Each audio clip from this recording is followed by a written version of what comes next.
Hey everyone, welcome back to my YouTube channel. आज मैं आपके साथ अपना आरआरबी पीओ का इंटरव्यू एक्सपीरियंस शेयर करने वाली हूँ कि कितने टाइम तक मेरा इंटरव्यू चला था, किस टाइप के क्वेश्चन मेरे से पूछे गए थे और कितने मेरे को मार्क्स मिले थे। तो वीडियो को बिल्कुल एंड तक देखना। कहीं पे भी आपको स्पीड थोड़ी कम लग रही है तो आप 1.5x पे करके देख सकते हैं। तो चलिए वीडियो स्टार्ट करते हैं।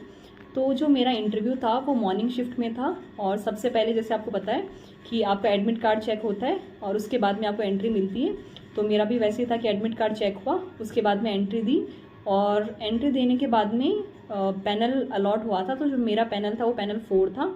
उसके बाद में हमें डॉक्यूमेंट वेरिफिकेशन के लिए फर्स्ट फ्लोर पे लेके गए थे और टीवी में जो डॉक्यूमेंट्स उन्होंने बताए हैं आई थिंक उनकी 2 कॉपीज़ लेके जानी पड़ती हैं और मैं एक कॉपी एक्स्ट्रा लेके गई थी कि बाई चांस अगर एक कॉपी उन्होंने एक्स्ट्रा मांग ली तो मेरे को ज़्यादा इधर उधर भागना नहीं पड़ेगा।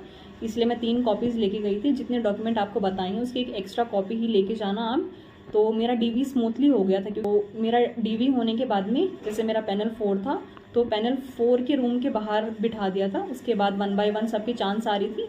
तो जैसे ही मेरा नंबर आया तो ऐसा होता है कि अंदर से वो लोग ना एक बेल होती है उसको प्रेस करते हैं, उसके बाद में आपको जाना होता है, उससे पहले नहीं जाना ही। जैसे मैंने गेट थोड़ा सा खोला तो मेरे को सर दिखे थे तो मैंने पूछा, परमिशन ली कि मैं आई कम इन सर। तो सर ने बोला हाँ ठीक है आइए।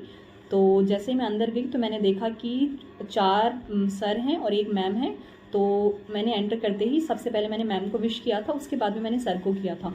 तो यहाँ पे ना एक डाउट होता है कि हमें पहले मैम को विश करना चाहिए या फिर पहले सर को। तो मैं ये बोलूँगी कि पहले आपको मैम को विश करना चाहिए क्योंकि वो एक ना अच्छा जेस्चर होता है कि विश तो आप सभी को कर रहे हैं बट मैम से करेंगे तो एक अच्छी आपके बारे में एक अच्छा नोट मिलता है उनको। तो सबसे पहले मैंने मैम को विश किया था।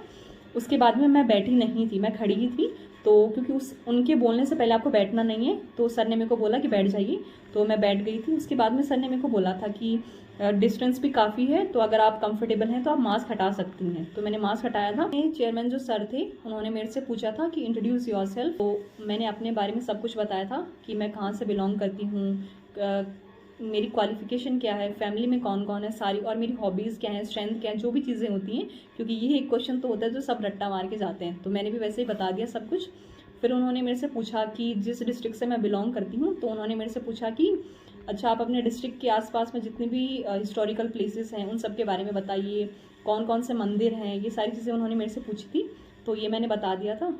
तो उन्होंने मेरे से एक क्वेश्चन ये पूछा था कि आपके वहाँ पे तो पानी बहुत कम है, तो जो बारिश का जो पानी होता है उसको आप लोग कहाँ पे स्टोर करते हैं। तो इसका आंसर मेरे को पता था तो मैंने बता दिया था। चेयरमैन सर ने उनके जो लेफ्ट साइड में सर बैठे हैं उनको पास ऑन किया था। तो सर ने मेरे से पूछा कि अच्छा आप क्या पढ़ के आई हैं। तो फिर मैंने बोला कि सर आप कुछ भी पूछ सकते हैं।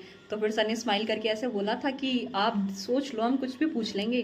तो मैंने बोला था हाँ जी सर आप कुछ भी पूछ सकते हैं। तो फिर सर ने मेरे से पूछा कि अच्छा चलिए आप आरबीआई की टॉप 5 न्यूज़ बताइए। तो न्यूज़ मैंने बताई और उस न्यूज़ में एक ई रूपी के बारे में मैंने बताया था सर को। तो सर ने क्रॉस क्वेश्चनिंग करी कि ई रूपी क्या होता है।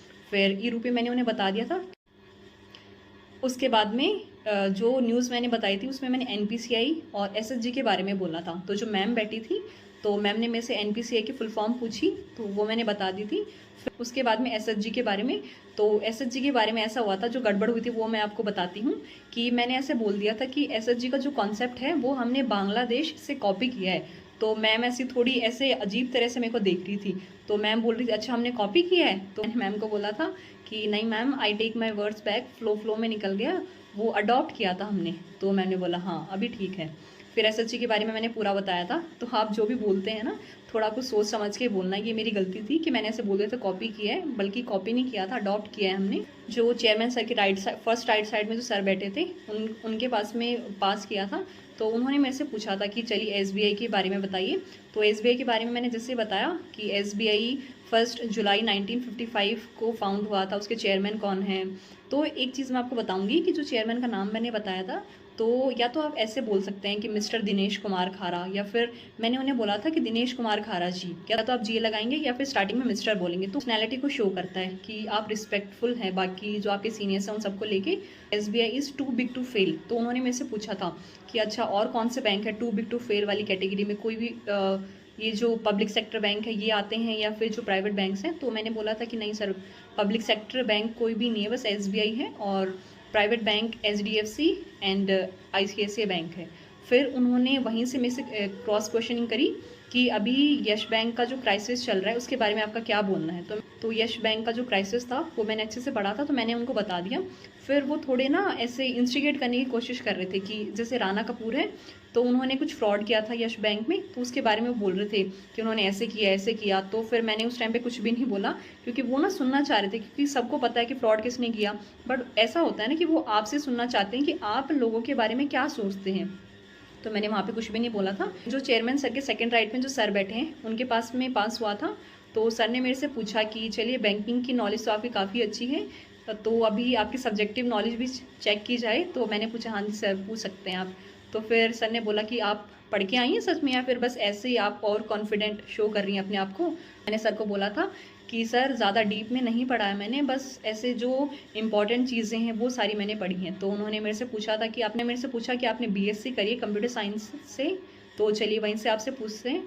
तो सर ने मेरे से आई थिंक क्रिप्टो करेंसी के बारे में पूछा था, तो वो तो सबको पता ही होता है, तो वो मैंने बता दिया था। तो ये मेरा इंटरव्यू था ओवरऑल, देख सकते हैं आप 6 से 7 मिनट तक मेरा इंटरव्यू चला था। बीच में ही सर ने मेरे से कासा और राफा के बारे में भी पूछा था, ये मैं आपसे बताना भूल गई थी। तो ये ओवरऑल मेरा इंटरव्यू था, तो इट वॉज गुड।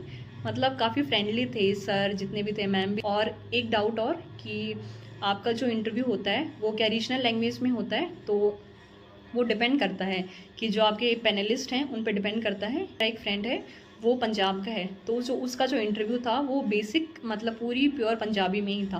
तो वो सारी चीज़ें ना आपके पैनलिस्ट पे डिपेंड करती हैं। और एक चीज़ ये है कि आप अगर आरआरबी में हैं तो उस स्टेट की आपको लोकल लैंग्वेज तो आनी ही आनी चाहिए। जैसे अगर कोई पंजाब से अप्लाई कर रहा है तो उसको पंजाबी आनी ही चाहिए, क्योंकि एट लास्ट आपको जहाँ पे काम करना है, अगर वहाँ के लोगों की आप लैंग्वेज ही नहीं समझ पाएंगे वो आपको रिक्रूट ही क्यों करेंगे। जो मेरे को मार्क्स मिले थे इंटरव्यू में वो मेरे को 78 मार्क्स मिले थे, तो आई थिंक मतलब अच्छे मार्क्स ही हैं ये। क्योंकि तो 1-2 दिन में आप सबके साथ में मैं एक वीडियो शेयर करूंगी कि आपको कहाँ से प्रिपेयर करना चाहिए इंटरव्यू के लिए, क्योंकि काफ़ी स्टूडेंट्स के डाउट्स आ रहे थे कि इंटरव्यू के लिए बता दो मैम अभी कहाँ से प्रिपेयर करना है। 2 स्टेजेस तो हमारी क्लियर हो गई हैं, बस इंटरव्यू और क्लियर हो जाए तो चलिए मिलते हैं नेक्स्ट वीडियो में। अगर आपको कोई भी डाउट होता है तो मेरे टेलीग्राम ग्रुप का लिंक मैंने डिस्क्रिप्शन में दे दिया है, वो आप ज्वाइन कर सकते हैं, या फिर आप कमेंट भी पूछ सकते हैं। तो ठीक है, बाय, टेक केयर।